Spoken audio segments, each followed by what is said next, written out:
আসসালামু আলাইকুম। 3 নম্বর টিউটোরিয়াল থেকে আমরা শুরু করব রুলগুলো শিখা, যে সাবস্টান্টিভকে কিভাবে এক থেকে আর কি প্যান্নাকে কিভাবে প্যান্নর করে, এরকম এই রুলগুলো। বাট ওইটা শেখার আগে আমাদের দুটো কনসেপ্ট আর কি একটু ভালোভাবে জানতে হবে, সেজন্য আজকের সংক্ষিপ্ত ভিডিওটি। তো সাবস্টান্টিভ হচ্ছে মূলত মানুষ বলে যে এইভাবে ওবিএসটেন্ট আর্টিকেল অথবা বেস্টেন্ট স্লুথ আর্টিকেল। এই দুটো জিনিসকে আপনারা মনে রাখবেন, কারণ পরবর্তীতে আমরা যখন নেমগুলো শিখব তখন এই দুটো শব্দ অনেক ইউজ হবে। একটা হচ্ছে ও বেস্টেন্ট আর্টিকেল, আরটা হচ্ছে বেস্টেন্ট স্লুথ আর্টিকেল। একটা হচ্ছে ও বেস্টেন্ট আর্টিকেল, আরটা হচ্ছে বেস্টেন্ট স্লুথ আর্টিকেল। এখন যেহেতু আর্টিকেল শব্দটা বারবার ইউজ হচ্ছে, তো আমরা এটা নিয়ে একটু জানি। সো আর্টিকেল হচ্ছে মূলত ওই শব্দগুলো বা ওই অ্যান্ডেলসেগুলো, একটা শব্দ আছে এখানে অ্যান্ডেলসে, যেগুলো মূলত একটা সাবস্টান্টিভ মানে একটা নাম বা একটা নাউন, এটা কি বেস্টেন্ট নাকি ও বেস্টেন্ট ওইটা বোঝায়, বা ওই আর্টিকেল দ্বারাই আর কি আমরা জানতে পারি আমাদের নাউনটা কি বেস্টেন্ট নাকি ও বেস্টেন্ট। এখন এই জন্যই আর কি বলা হয় যে এখানে আপনারা বুঝতেছেন যে একটা বলতেছে নর্মালি দ্য মেন ওয়ার্ড, আরটা হচ্ছে অ্যান্ডেলসে, মানে একটা হচ্ছে ও বেস্টেন্ট আরটা হচ্ছে বেস্টেন্ট। ও বেস্টেন্ট যখন হবে তখন সবসময় প্রথমে অ্যান অথবা এত, এই দুটো শব্দ থাকবে। অ্যান অথবা এত মানে দুটোর অর্থই আর কি একটি শুধু। তো যখনই এই দুটো শব্দ যে কোনো একটা থাকবে তখনই আমরা বুঝবো যেটা হচ্ছে ও বেস্টেন্ট, মানে অ্যান পেন্না একটি কলম। তো আমরা বুঝতেছি এটা আর কি নির্দিষ্ট না। এত অ্যাপলে একটি আপেল, এটা নির্দিষ্ট না। ও বেস্টেন্ট এটা অনির্দিষ্ট।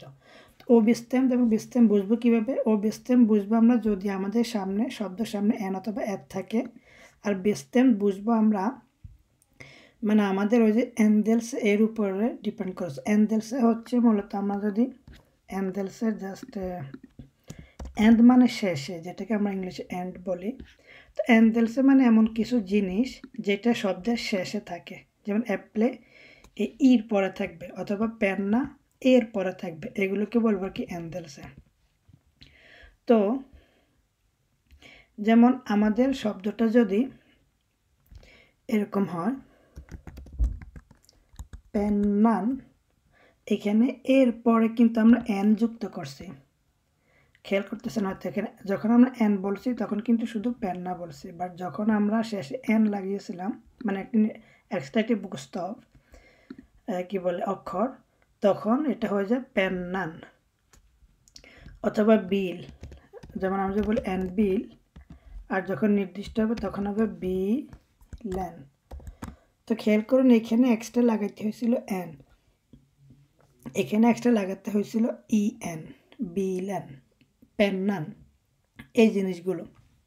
বাংলা বলে হুস, যে নর্মালি হচ্ছে এত হুস, কিন্তু হু সেট যখন একটা নির্দিষ্ট হবে।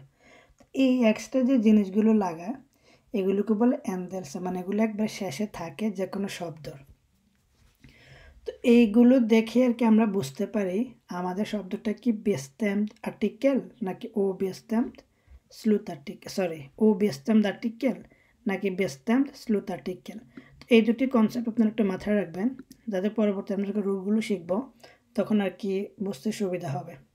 তো ও বেস্টেন্ট হবে যখন এন অথবা এত থাকে শব্দের আগে, আর বেস্টেন্ট হবে যখন এন এত থাকবে না, বরং শব্দ শেষে এক্সট্রা একটু জিনিস লাগানো থাকে, যেগুলোকে অ্যান্ডেলসে বলে। ওই অ্যান্ডেলসে মানে শেষের পার্টটায় এরকম কিছু একটু এক্সট্রা লাগানো থাকে।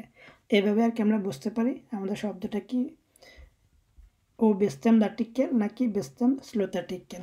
তো আজকে এতটুকুই থাকবে, পরের ক্লাসে আমরা আবার নিয়মগুলো দেখা শুরু করব যে কীভাবে আর কি পেন্নাকে আমরা